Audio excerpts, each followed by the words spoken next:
I was very honored that NASA chose me to be the first woman. This is a momentous day in my life. There are no doors we cannot unlock. Historic firsts for women throughout the years, and 2014 is no exception.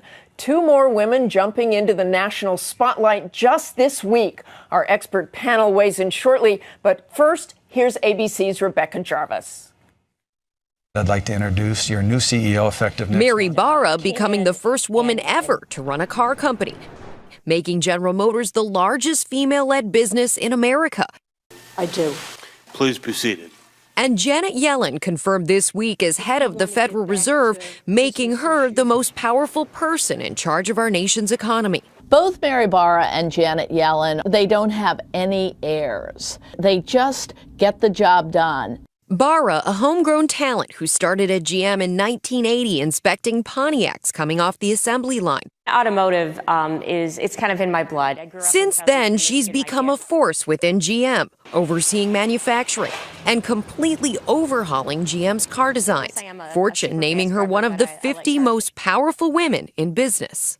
Barra, one of just 23 females running Fortune 500 companies, joining women like Hewlett-Packard's Meg Whitman, PepsiCo's Indra Nooyi, Yahoo's Marissa Mayer, and Xerox chairman and CEO Ursula Burns. What do they have in common? They're not the girly companies. We have a woman running America's largest automaker. We have women running America's 2 largest tech companies. We have women running 2 of the largest defense companies. And now, 100 years after it was founded, the Federal Reserve getting its first female leader, Janet Yellen, earned a PhD from Yale before going on to run the San Francisco Fed, where she famously flagged concerns about subprime mortgages. It's kind of the classic story of how a very smart woman gets ahead. Keep your head down, disagree quietly, don't look to get press about it. Until now, when Yellen and Barra both step into the national spotlight. For This Week, Rebecca Jarvis, ABC News, New York. Thanks to Rebecca. Let's dig into this now with our experts this morning.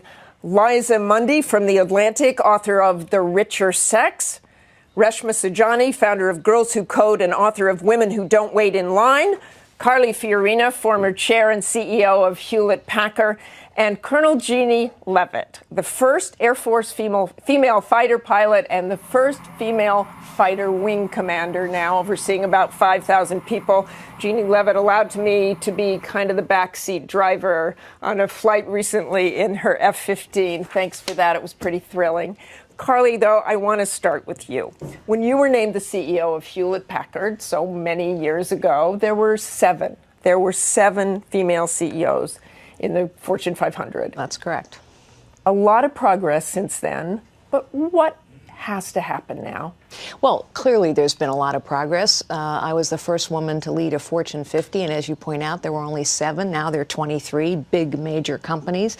And you have women assuming absolute top positions of power and authority in industries and politics as well. And yet, the data overall hasn't shifted much. So, for example, we have less than 20% of elected officials are women. We have less than 20% of corporate officers are women. That number hasn't changed in decades. And women remain the most underutilized resource in the world and the most subjugated people in the world. 70% of the people living in abject poverty are women. And so while there's great progress on the one hand, there's insufficient progress on the other. I think we have to change our mindset. I think this is no longer simply about equality or diversity or inclusiveness, although that's very important. I think it's now a question of enlightened self-interest. Women are an underutilized resource. We need all the brain power, all the smarts, all the heart we can get to capture our opportunities and solve our problems. And when women aren't fully utilized, as we clearly still are not, we're leaving opportunity on the table and we're leaving problems unsolved. Colonel Leavitt, I want to go to you because there is really no profession that could have been harder to break into than the fighter community. testosterone. It was the era of the Top Gun movie, all that glamour, all that power. Listening to male leaders on the Hill, they were saying this will ruin the military if we let female aviators come in. I want to take you back about 20 years when they first presented you to the press. I realized that not every person wanted this to happen. Some did, some didn't. But I also realized that at this point it's pretty irrelevant. As much as you probably hate looking at those old hairdos, how did you do it? What was your mindset? I remember, because I covered it back then, that they were trotting you all out as these new great women. Men didn't like that so much in that community. You're right, Martha. There was a lot of resistance to women flying fighters. That community had been male-dominated for many, many years. And so there was a lot of resistance at first. They didn't want things to change. And that was the fear, is that everything was going to change and that women would be there just because they were women. I think the Air Force did a great job of opening up the opportunity, but not forcing women into that career field. And so women had the opportunity, and if they were competent and had the abilities, then they were able to go into that. And that's what you did. You just basically put your head down and flew airplanes. Absolutely. And that's the kind of advice you'd give others, I'm sure. Reshma, let me turn to you and just talking about moving forward. What's the biggest problem? And do we have to change how we talk about this? I mean, there have been these great leaps for females, but what happened? I think we need a new playbook. Like, I'm interested in whether Mary Barr is going to pick a successor that's a woman, whether she's going to make her team more female. To me, women are powerful. 20 million of us make hiring decisions. We make up 60% of America's wealth. You know, we make 85% of all consumer purchases are made by women. We're 34% of middle management. What are we going to do to uplift one another? We have to hire one another. We have to promote one another. We have to vote for one another.